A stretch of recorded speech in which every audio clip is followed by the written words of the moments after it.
Cruzeiro para mim está em primeiro lugar pela qualidade do elenco e pela forma como vem jogando, porque o Cruzeiro é um time convincente, é difícil de jogar quando ele consegue impor a sua característica. O melhor futebol jogado entre todas essas equipes é o do Cruzeiro. Eu acho que no segundo tempo o Cruzeiro teve boas chances para aumentar o resultado, né? O Caio Jorge não estava inspirado, ao contrário das últimas vezes, né? Principalmente pelo lado esquerdo ali do ataque do Cruzeiro, foram 3 ou 4 chances de fazer o 2-0.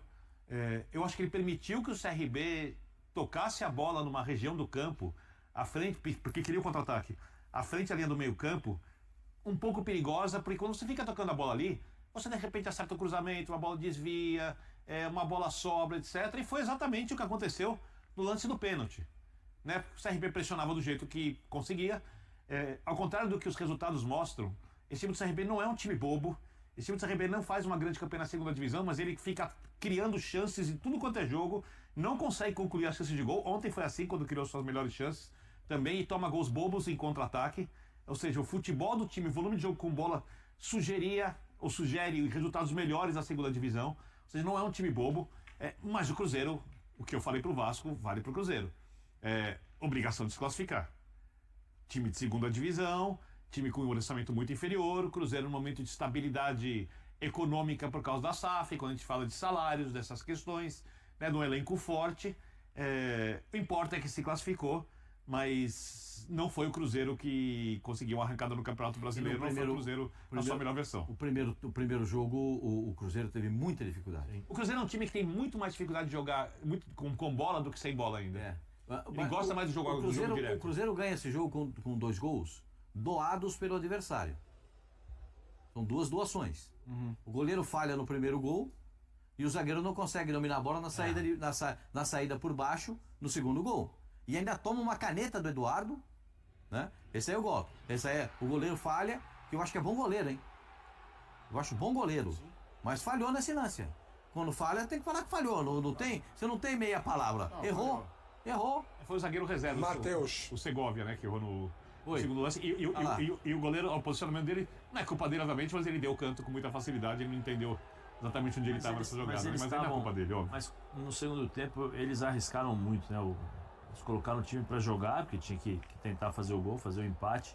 E como eu falei, dava para você perceber, teve um lance no lado esquerdo aqui, bem no comecinho ali do segundo tempo.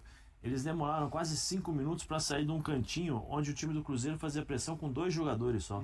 Toca aqui, toca aqui, toca aqui. Aí era só olhar para frente e você encontrar um passe em diagonal ou se não jogar por cima. Eles não conseguiam. Então assim, eles estavam muito inseguros atrás para sair jogando. Isso o Cruzeiro, quando teve a possibilidade, aproveitou. Vou perguntar um negócio pro Rafa, mas vale para todo mundo. Mas só o Matheus Albino, que é o goleiro, foi importante, inclusive, pro CRB chegar, né, às oitavas de final. Foi contra o Santos, sem né? dúvida. Eles passam pelo Santos, né? Sem dúvida. Vamos lá. A gente viu nessa fase de oitavas caírem alguns gigantes. Eliminado, Flamengo. Eliminado, Palmeiras. E aí, começando com o Rafa. Tendo o Cruzeiro, me parece que está... São Paulo. O São Paulo. É que assim... Que foi o único time... Por exemplo, o Flamengo é melhor que o Atlético. Mas eu não posso dizer que é uma obrigação do Flamengo se classificar contra o Atlético. Sim, não, mas... Corinthians, o Palmeiras tem mais time que o Corinthians. Não, o único time que não cumpriu a sua obrigação nessa fase foi o São Paulo. Agora você olha o pote. Tá aberto geral? Você acha que é meio uniforme, democrática? Ou você vê times... Você vê... diante de quem está disponível, alguém incomparável. Você tem que ver, porque assim, existem adversários que podem encarar também, podem criar situações. Eu acho que o Cruzeiro para mim está em primeiro lugar pela qualidade do elenco e pela forma como vem jogando, porque o Cruzeiro é um time convincente, é difícil de jogar quando ele consegue impor a sua característica. Atlético, Botafogo e depois os outros. Eu acho que esses 3 times assim estão bem equilibrados nesse aspecto. Leonardo Jardim na tela. Censura, uma ditadura. Mas os caras querem que a gente fale, não tá nem entrando só não. Leonardo Jardim. Uma das coisas que existe aqui no Brasil, as grandes distâncias, leva a um acumular de fadiga, não é somente fadiga física, mas também fadiga psicológica. Mas nós sabemos disso e eu quando vim para o Brasil sabia disso, é por isso que não quero treinar muitos anos, não é, aqui no Brasil, para não ter este desgaste, mas também é apaixonante por outro lado. Vamos lá. Birner, fica à vontade, eu tava brincando contigo. Sem problemas. Mas eu acho que esse tema que ele traz pro Jardim e o Zé depois fica à vontade que você jogou na Europa, claro, naturalmente jogou no Brasil. Para um cara que vem da Europa, ele sabe o tamanho que é o Brasil. Ele olha no mapa e fala, olha, o Brasil é grande, ele sabe. A outra é o que é o calendário do Brasil, Nordeste, Sul. Aí, eventualmente, não é o caso dele agora, mas quando tem competição sul-americana e vem Venezuela, Colômbia, ele pegou o fim, né? O fim da sul-americana e tal. Quero te ouvir sobre esse tema que repercutiu bastante do Só Jardim. por partes, antes, para você não dizer que eu me omiti na opinião. O melhor futebol jogado entre todas as equipes é o do Cruzeiro. Só que o Cruzeiro, como eu disse, tem dificuldade de jogar com a bola. Sobre essa questão do técnico, ele fala a verdade, ele é realista, ele é honesto, mas o argumento não serve para queda de rendimento, porque todas as outras equipes do futebol brasileiro, inclusive algumas que estão em mais competições, passam por isso. Quando ele veio para cá, eu imagino que como um profissional que olha onde ele vai trabalhar, o ambiente, o contexto, o que vai viver, ele já sabia disso.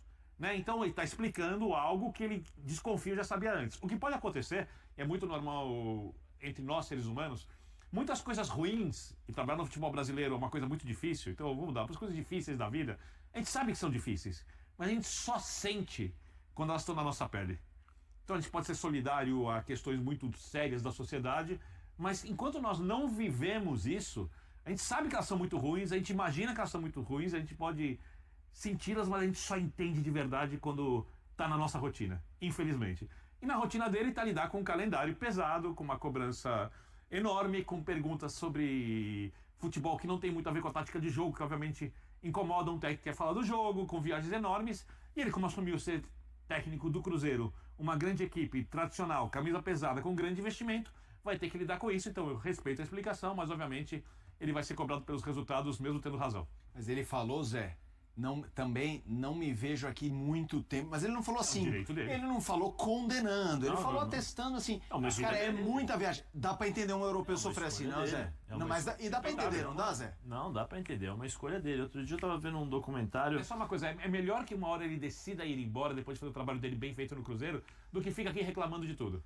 Mas eu não acho que ele vai decidir. Quem vai decidir se ele vai ficar ou não é o resultado.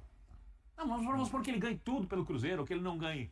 Eu prefiro que um técnico... O Cruzeiro tem duas competições, Copa do Brasil. Porque vou só puxar um pouquinho assim. O Abel, quando ganha a primeira Libertadores dele, ele vai dar uma entrevista no final do ano, ele é técnico do futebol brasileiro e faz várias críticas ao futebol brasileiro. Eu concordei com todas, eu achei a entrevista dele extremamente construtiva. Reclamaram muito dele, tá?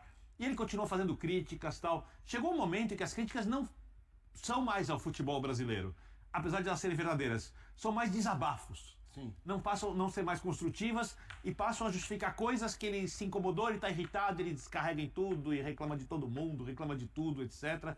E aí perde um pouco a mão.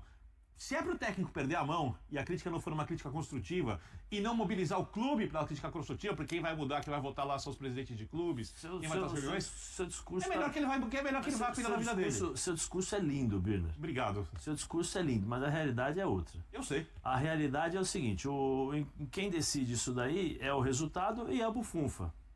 O Abel fica aqui no time, no futebol brasileiro, porque o que ele ganha aqui no futebol brasileiro ele não vai ganhar fora.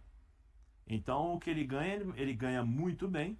É o treinador, acho que se eu não me engano, posso estar errado, mas é o personagem dentro do futebol brasileiro que tem o maior salário. E só ganha menos que o Neymar. Mas aí é um outro caso, né? É um outro caso, mas dentro do futebol brasileiro é o que mais ganha. Sinceramente não sei se ele ganharia lá na Europa e teria o prestígio que ele tem aqui no Brasil. Então, reclama, tal, mas se dia 30 cai lá, o que cai lá, beleza. É isso. Né? Porque se ele tivesse que ir embora, se ele quisesse ir embora, ele teria a chance porque ele assinou um pré-contrato, não assinou? Ou eu tô ficando maluco? Lá com o time da Arábia. Ele assinou, não assinou? Não, agora a Dona Leila deu um contrato pra Mas ele. ele assinou, não assinou? Então se ele quisesse ir... Atropela a pauta. Assinou ou não assinou, pessoal? Assinou. Se ele quisesse, ele teria ido. E não Vamos foi. chegar lá mais né? pra frente no programa. E o Jardim, o que vai decidir o Jardim agora, nesse instante, é o resultado. Pra quem não sabe, o Jardim foi mentor do Abel. Sim. Foi o Jardim foi quem puxou o Abel do time de baixo para trabalhar com ele no time principal. Então, eles têm um conhecimento. Muito possivelmente eles conversaram quando... Muito, lógico. vou até cometer uma inconfidência. Quando ele foi contratado, eu conversei com uma importante figura do Cruzeiro. Fontes. Fontes. E a figura me disse o seguinte: acredito que nós acertamos no treinador. Pelo plano de jogo dele, o que ele pensa no futebol e o que nós temos para dar para ele como jogadores e como funciona o futebol. Porque ele foi contratado, ele não foi contratado aleatoriamente. Ele foi contratado com a visão do Cruzeiro de montagem de time, como o time jogava e o plano de jogo que poderia ser adotado com aquele time. Aqui no Brasil é o seguinte, os presidentes de clubes, geralmente, eles se desfazem do treinador, mandam o treinador embora, mas eles contratam um completamente diferente do que o elenco pode proporcionar. Deixa eu começar com uma notícia que está no nosso centraldatoca.com.br, que tem a ver com o ex-dirigente do Cruzeiro, o ex-presidente Wagner Pires de Sá. O Cruzeiro conseguiu bloquear a aposentadoria do ex-presidente em ação por gasto no cartão corporativo. Wagner Pires de Sá terá 20% do valor mensal de sua aposentadoria bloqueado para pagamento de dívida de cerca de 25 mil ao Cruzeiro. Lá no nosso site, no centraldatoca.com.br, tem todo o gasto relacionado e aí você acompanha todos os detalhes. O Cruzeiro que tem algumas ações, né, contra ex-dirigentes ainda de todo aquele processo de 2019. Uma outra informação importante é sobre os garotos do Cruzeiro na Seleção Brasileira Sub-20, hein? 4 titulares, o Otávio, o Murilo, o Bruno Alves e o Juan Gabriel, e o Kenji entrou no segundo tempo. E o Juan Gabriel ainda deu assistência para o primeiro gol da Seleção Brasileira. Vitória sobre o Paraguai por 2-0. Os crias da Toca aí buscando agradar cada vez mais na Seleção Brasileira Sub-20. E aí o técnico Ramon Menezes observando a garotada que está a serviço da Seleção Brasileira Sub-20. E o Cruzeiro aí sempre representando bem nas categorias de base da Seleção Brasileira. O Cruzeiro voltou hoje, iniciou a preparação para o jogo diante da equipe do Santos, essa partida no domingo, e com previsão de público atualizada, hein? Antes era a previsão de 59 mil, agora vai para 61 mil torcedores. É Mineirão entupido no domingo, 6h30. Quem puder chegar cedo, porque vai estar o trânsito daquele jeito, a entrada no estádio, mas é mais um baita público do Cruzeiro para, quem sabe, fechar o turno com uma grande vitória e chegando aos 40 pontos, que seria uma campanha espetacular na Série A do Campeonato Brasileiro. Então, nova previsão, 61 mil torcedores neste duelo diante da equipe do Santos. A preparação, como eu disse, começou ainda em Maceió, jogadores voltaram, foram liberados. Neste sábado tem o último treinamento e aí vamos aguardar o que vai fazer o técnico Leonardo Jardim. Claro que a ideia é recuperar todo mundo ali do cansaço para ter o Cruzeiro com força máxima nesse jogo, até porque no meio da outra semana não tem jogo. O Cruzeiro só vai voltar a atuar no dia 18, que é na outra segunda-feira, o duelo com o Mirassol, já abrindo o retorno da Série A do Campeonato Brasileiro. Sobre Copa do Brasil, o Cruzeiro garantiu aí a premiação milionária por estar na fase de quartas de final e na terça-feira pela manhã vamos conhecer quem será o adversário do Cruzeiro nas quartas de final. Lembrando que esse sorteio já vai definir o chaveamento.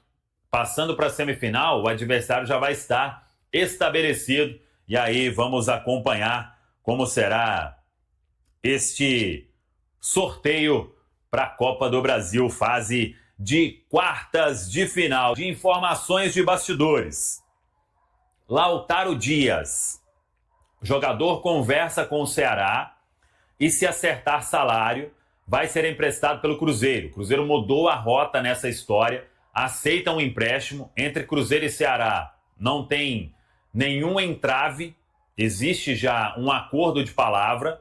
E se o Lautaro acertar a questão salarial, ele será emprestado para o time do técnico Léo Condé. Quem já está certo é o Rodriguinho. Outra informação que a gente antecipou, Rodriguinho emprestado até o final da temporada. Leonardo Jardim não quis deixar o Cruzeiro estabelecer uma opção de compra, é empréstimo sem direitos fixados para o Rodriguinho ganhar minutos e voltar em 2026. Uma outra informação importante. Kaique Kenji, o Cruzeiro comprou 30% dos direitos econômicos, já fez o pagamento, inclusive, à vista, 3,5 milhões de reais ao São Caetano. O Cruzeiro tinha 60% e agora tem 90% dos direitos econômicos do jogador. O atleta tem 10%. O Cruzeiro fez esse movimento porque o Kaique Kenji vem sendo bem observado pelo mercado internacional. E existe uma expectativa de que possa chegar ainda neste ano uma proposta acima de 10 milhões de euros. Hein?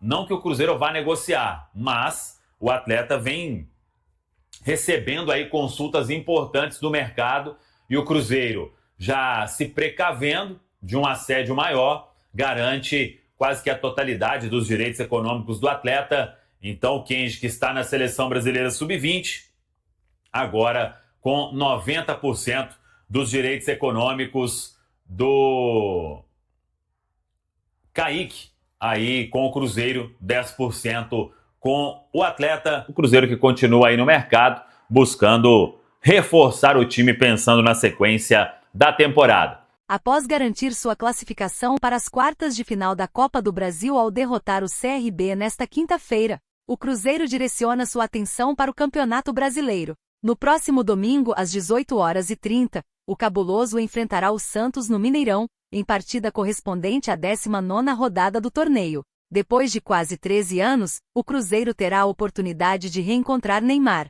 O atacante tem um histórico favorável contra a Raposa, com 3 triunfos, 2 empates, 1 derrota e 5 gols marcados. Cássio, que jogou ao lado do craque santista na seleção brasileira durante a Copa do Mundo de 2018, tem consciência dos desafios que Neymar pode apresentar ao Cruzeiro no domingo e enfatizou a necessidade de cautela. Na minha opinião, é um jogador extraordinário e um dos melhores do mundo. Espero que ele possa ajudar o Brasil na próxima Copa do Mundo e trazer o título. No entanto, precisamos controlar suas ações neste jogo contra o Santos. Tenho total respeito pelo Santos e pelo Neymar, e devemos considerar o contexto geral, pois enfrentaremos um time repleto de jogadores habilidosos. Sendo Neymar um adversário perigoso, afirmou Cássio em entrevista a Betfair. Atualmente com 37 pontos, o Cruzeiro ocupa a 2ª posição no Campeonato Brasileiro, compartilhando a mesma pontuação do líder Flamengo. O Santos, por sua vez, está em 15º lugar com 18 pontos.